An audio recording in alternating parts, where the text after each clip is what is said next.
Fallen Feathers DX12 Error / DirectX 12 Error on PC as fried. 1. Verify game files, open Steam, go to Library, right-click WUCHANG Fallen Feathers, select Properties, Installed Files. Click Verify Integrity of Game Files. Launch the game after verification. 2. Update graphics drivers. Download the latest NVIDIA, AMD, or Intel GPU driver. Install the update. Restart your PC. Launch the game again. 3. Update DirectX. Install the latest DirectX runtime from Microsoft. Restart your PC.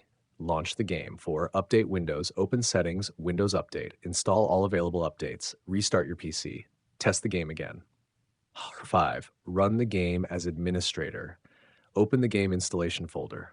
Right-click the game executable.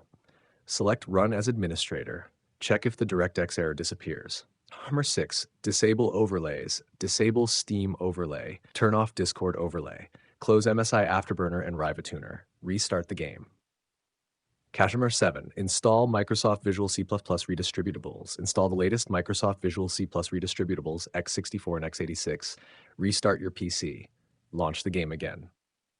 8. Reset graphics settings. Delete or reset the game's graphics configuration file. Launch the game. Apply recommended graphics settings. 9. Force the dedicated GPU. Open Windows graphics settings. Add WUCHANG Fallen Feathers. Select High Performance. Save the settings. Restart the game. 10. Reinstall the game. Uninstall WUCHANG Fallen Feathers. Restart your PC. Install the latest version. Launch the game and check if the DirectX 12 error is resolved. These steps can help fix DX12 error, DirectX 12 error, graphics initialization failed, game won't launch, and rendering errors in WUCHANG Fallen Feathers on Windows 10 and Windows 11 PCs.